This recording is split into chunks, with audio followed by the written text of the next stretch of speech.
Hey everyone, welcome back for a new school year of National Board Conversations. This is our podcast where we talk to National Board certified teachers and other educational leaders about their career journey. To kick off the new school year, we got an exciting episode. Toni Dixon-McFarland is an NBCT in Prince George County, Maryland.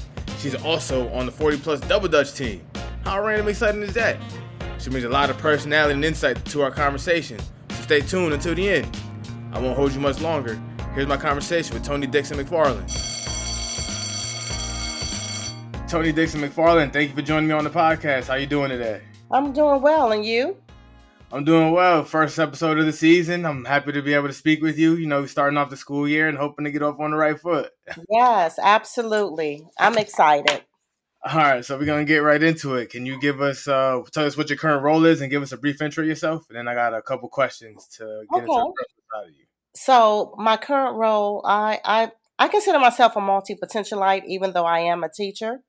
I have other interests as well, but teaching is my passion. All right. Yeah, so I teach child development under the Korean Technology program at Northwestern High School. Okay, so what are your three favorite foods? My three favorite foods are anything green, collard greens, kale, cabbage, and Okay. I love vegetables and fruit. All right, the last three songs on your music playlist. Last three songs were Unstoppable by Corin Hawthorne, Go Get It by Mary Mary, and These Are the Times by Drew Hill. Oh, man, my mom used to listen to Mary Mary. I remember them days. All right, so the one sports team that has your heart, and if you're not a sports fan, a movie you can recite line for line. Okay, so the one sports team that has my heart, and this is for many reasons, is the Pittsburgh Steelers. Oh, why Yep. the Steelers? Yes, a Steelers fan because, for one, I remember my father watching the Steelers when Terry Bradshaw was there, Okay. and he had this sticker on this little safe he had. So it had Pittsburgh Steelers, and actually, I still have the safe. He passed away in 2008, but I still have this sticker on the safe, right? Second, my brother, I have a set of twins, brothers, and he passed away in 2020. In the year that he passed away, my middle son was drafted by the Steelers. Wow. Now, so they gave him an opportunity, and I just thought we just came full circle, you know. So Yeah, that's amazing. yeah, Congratulations to your son. Like that's a yes, tough thing to do, man. Like that's awesome. yeah. So he was able. So my son was drafted April 2020, and my brother passed away May 2020. So he was able to see his nephew get drafted by his favorite team. Oh, that's amazing. That's an amazing story. All right, so can you share why you became an educator and remain in education now?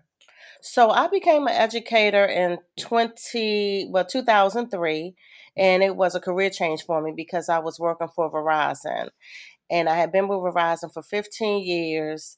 I had four small children, and I wanted to do something different, and I wanted to get out of the actual uh, corporate America so that I can meet the needs of my children, my babies.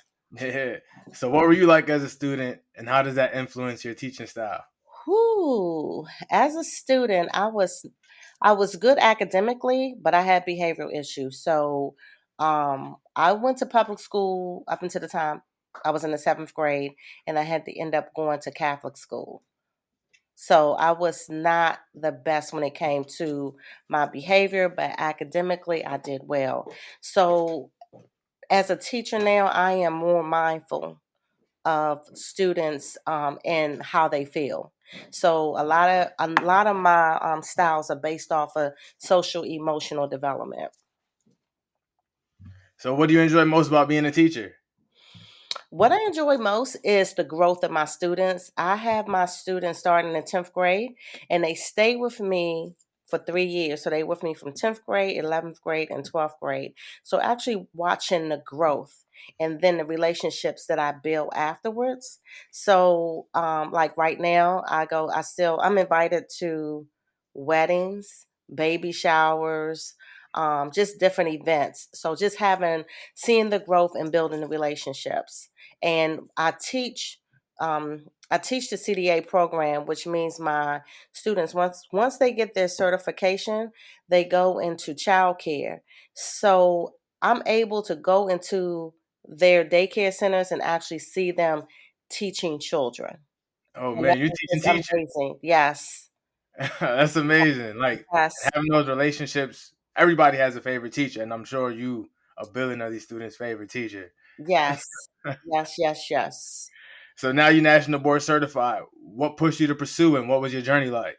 Wow. So I s- I started the pursuit in 2017 and I did not follow through. Then in 2020, uh, Maryland State changed the game. They upped the ante. So in 2017, if you got your national board certification, you would get a stipend at the end of the year for $5,000. In 2020, they upped it where if you were at a high priority need school, you would get $22,000 every year added to your salary. And I didn't believe it. I went and signed my MOU. I never forget this.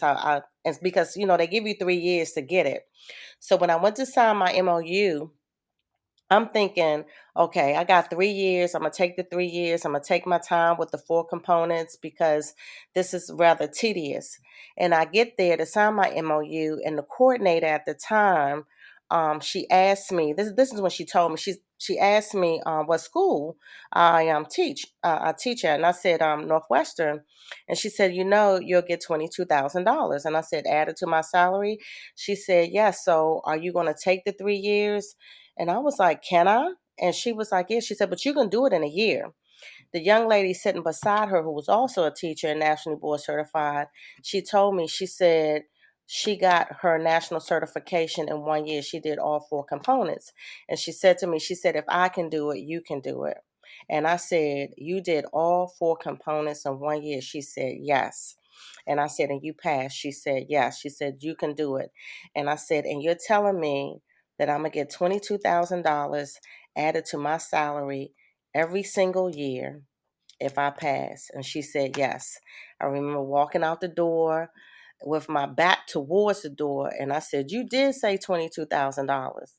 And she said, yes. I know I must have asked her I must have said $22,000 like maybe 20 times because it was unreal. It was unreal. Like, no, and I even went through the national board where they have the states, Yeah. and when they have with the you get to see what each state is getting. I saw California, but California's was 25,000 over 5 years. So that meant it was 5,000 a year. But Maryland, especially in Prince George's County, if you're at a high need school, is 22,000 a year. And that's just unheard of. Yeah, like It doesn't exist in it's any other. rewarding expertise, right? Like a lot of the stuff you guys do is becoming expert teachers, and Yeah, so it's rewarding you guys for becoming experts in your field. right. Yep. So, in your opinion, how did going through the process contribute to your professional growth beyond just earning a credential? It really caused me. It contributed to my personal growth to let me know that I could get this done. And it helped me grow as a person because one important factor was self reflection, where you had to really look back on teaching, but it also taught me how to allow me to look back on my life in general. So, has going through the process and becoming certified opened up new opportunities for leadership within your school or district? For me now, I have become a mentor teacher. So currently, last year I had 5 mentor teachers that I was mentoring. So I'm a mentor teacher, and That's I amazing. enjoy doing it. I really enjoy doing it. That's amazing. You was already teaching teachers, and now you're doing it even more often. Yes, yes, yes, yes. All Hmm. right, so you're not only an educator, you are also an author. Yes, Your I am debut an novel, author. Dead and Confused, was published in September 2003. Can you tell us about the inspiration behind the book? Well, I wrote the book 30 years ago, believe it or not. And a couple years back, I was working on another book, which was called like No Accountability at the Playground, Why Family, Schools, and Communities Are Failing Children. And my little voice said to me, you need to finish the first book that you wrote and you need to get that published. So I went to a English teacher and asked if she could edit the book for me. And she edited, and as she was editing it, the book, she started asking me questions about, because I had the book Dead Confused. I had the second book, which was called Into the Wilderness, and my third book was called The Promised Land. But as she started editing the book, she was asking me questions before I could even get to the second book.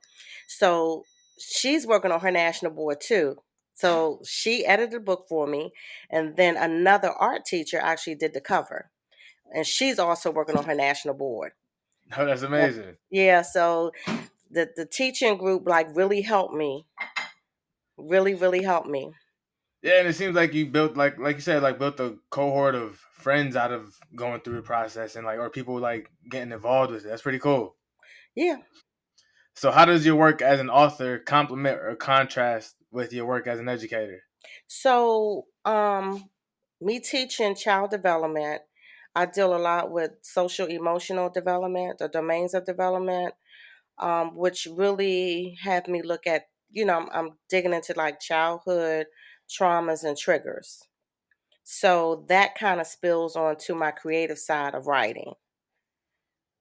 Just Nice. And Mhm. you have another novel like along the lines of another novel that released this year, Curiously Crazy.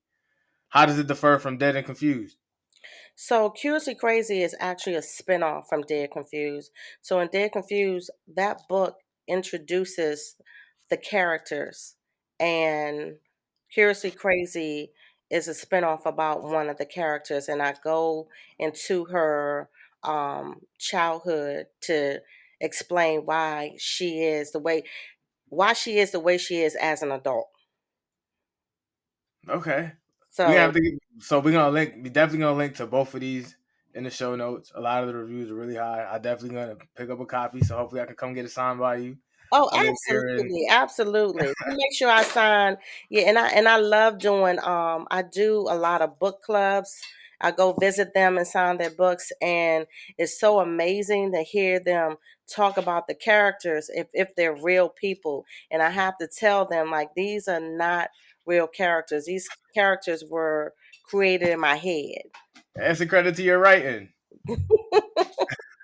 So yeah, so the social emotional piece is really important because the question is always like why do people act the way that they do, and I'm able to teach that in child development because they're looking at children, and it's like why do children act the way that they do? It's always a reason. There's always an answer behind the why. Yeah, you just gotta go a little bit deeper. Yep.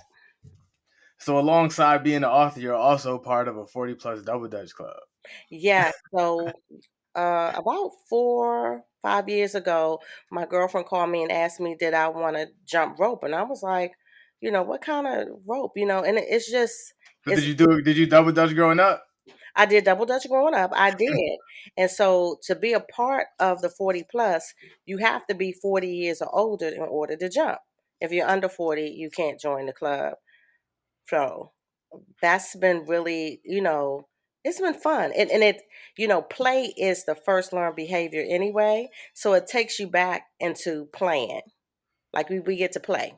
Yeah, like that to that point. How important do you think it is to have that kind of activity for educators in particular? All educators need an outlet. And you gotta have some type of outlet where you're going to have fun. It's going to make you laugh. Because if you look at the educational system now, it's not too much laughing we can really do, because of everything that's going on with children and their behaviors and in the community. So you got to have some type of outlet that allows you to get away from the classroom or the system itself. Absolutely. And so, to end on a positive note, if you had to sell the education profession to someone looking to get into it in 1 to 2 minutes, what would you use as your elevator pitch?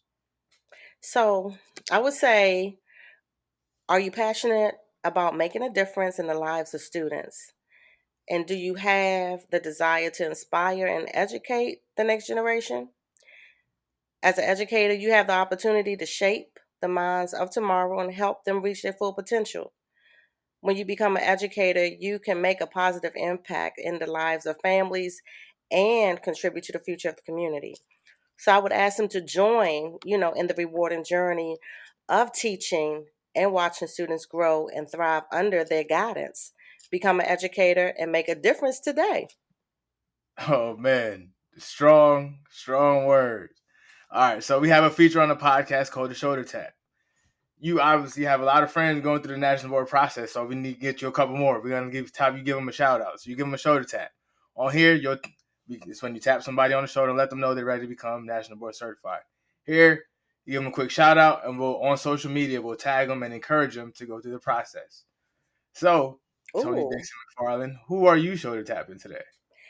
So you know what? You want me to shoulder tap one or two people, but I really would like to shoulder tap any teacher that's going through framework for teaching. If they're on cycle, they need to be doing national board, because when you're on cycle, that is the national board process. So any teacher that is on cycle in the system should be doing the national board process. And any leaders, any like administrator, they need to go through the process, whether they pass or not, but you just need to understand the process. So I'm shoulder tapping a lot of people. All right, we shoulder tapping everybody. Everybody. I want to shoulder tap, let me just shoulder tap all the educators. If you don't have the national board, that's what we're gonna do. You need to go through the process. Whether you get it or not, you need to understand and go through the process. We love it. Toni Dixon-McFarland, thank you for joining me. Thank you. I appreciate it. That was such a fun chat. I want to thank Toni again for joining me on the podcast, and thank you for listening to this episode of National Board Conversations. Be sure to subscribe to the podcast wherever you listen to them, and we'll see you next time.